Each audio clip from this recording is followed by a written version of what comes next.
Hey, what's up, guys? Welcome back to Compact Everyday Carry and Gadgets. And today we're going to go over the top 5 reasons why you should avoid buying the Bodyguard 2.0 from Smith& Wesson. Now, if you guys follow the channel, you know I am a big fan of the Smith& Wesson brand and especially of the Bodyguard 2.0. But right now I'm going to play devil's advocate, and I'm also aware that just because I like it, just because I think it's the best EDC out since last year and even this year, I don't think anything has topped this. I still want to give the top 5 reasons of why maybe you should avoid the Bodyguard 2.0.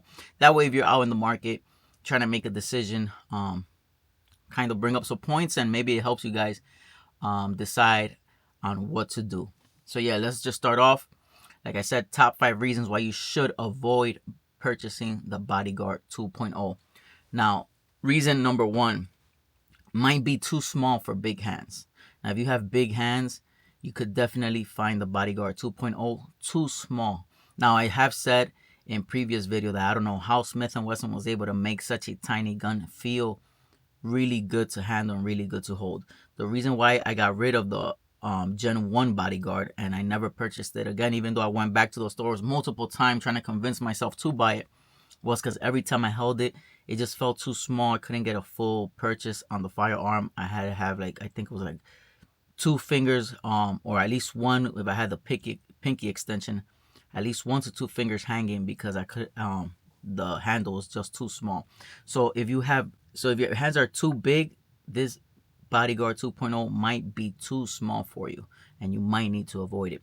Reason number 2, the Bodyguard 2.0 is chambered in 380. Now, for me, that is not an issue, but I know a lot of people that only would trust a 9mm or stronger or bigger round. So some people feel that EDCing a 380 caliber handgun might not be a go-to for them. They will try to avoid it. So if that's the case, you might want to avoid buying the Bodyguard 2.0. If you don't like running any handgun chambered in 380, you will want to avoid the Bodyguard 2.0. Reason number 3, since this is such a small handgun, and even though it has such a great handle, such good grip you could get with this tiny handgun, you might feel that it is too snappy for you, even though it is chambered in 380. But the fact that the size is so small, it is still going to feel pretty snappy. It is a smaller handgun. That might be a turnoff for a lot of people, especially if you're someone who has more brittle or sensitive hands, maybe don't have such a strong wrist. Then you might find the Bodyguard 2.0 or any small handgun maybe just way too snappy. And if that's the case, then you might be looking out for a 22 long rifle round handgun. It might feel too snappy. So if you don't want something that feels too snappy, you might want to avoid the Bodyguard 2.0.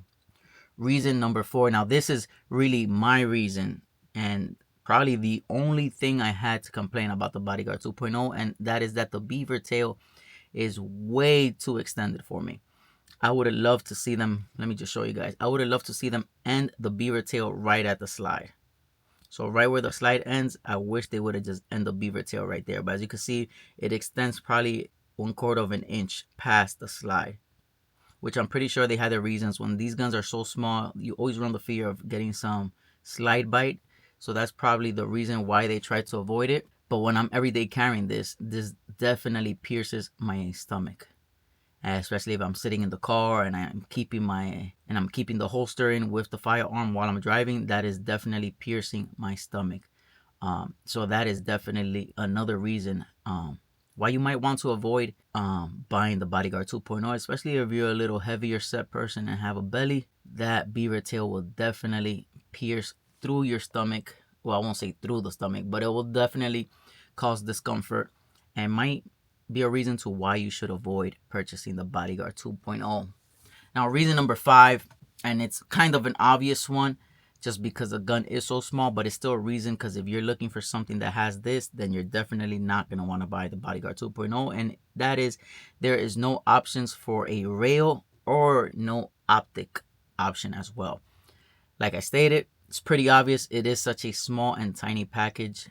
Adding that might not make sense, and I don't even think lights and optics come so tiny to fit a handgun this size. Now, I know there is people out there doing slide cuts on the Bodyguard 2.0. That's pretty cool, but if you've seen them, the optics do go past the width of the slide itself. The red dot itself is way chunkier, way fatter than the slide, so you will have a lot of overhang. So I don't know if that's something that you want to avoid. But right out of the rack, right out of the stores, you're not going to find an optics ready version, and there will not be one that comes with a rail to mount anything. And that's kind of a bummer. I would have liked to have seen a rail option, even though Smith & Wesson in their shield lines and their past shield lines, they didn't offer a rail either. Now, there is a lot of adapters that you could get for the shields. I'm not sure of any companies doing adapters for the Bodyguard 2.0 yet, although I haven't checked recently, so I should check that and see if there is. If there is, I will definitely be interested in getting somewhat of a rail adapter, because I would love to run a light on this tiny guy, especially since it is so perfect for everyday carry. Yes, we want to keep the package small and don't add to the size, because if you're buying this, you want something that is small and doesn't get in the way, but it is also everyday carry, so you would like to have something for nighttime. If you commute during the night times, having a light might benefit you. But yeah, those are my top 5 reasons as to why you should avoid purchasing the Bodyguard 2.0. Now, we'll do a follow-up videos of top 5 reasons why you should purchase the Bodyguard 2.0. So this video does not mean that I agree and that I would not purchase this, because I feel this is the best everyday carry option. So yeah, number 1 was might be too small for big hands. Number 2, it is chambered in 380. Number 3, might be too snappy due to such a small package. Number 4, extended beaver tail might be too extended and cause discomfort. And number 5, it has no rail or optic options available. But that's it for now, guys. Let me know what you guys think down in the comments. Let me know if I missed a reason as to why you shouldn't purchase this. Yeah, comment down below. I'll try to respond to everything.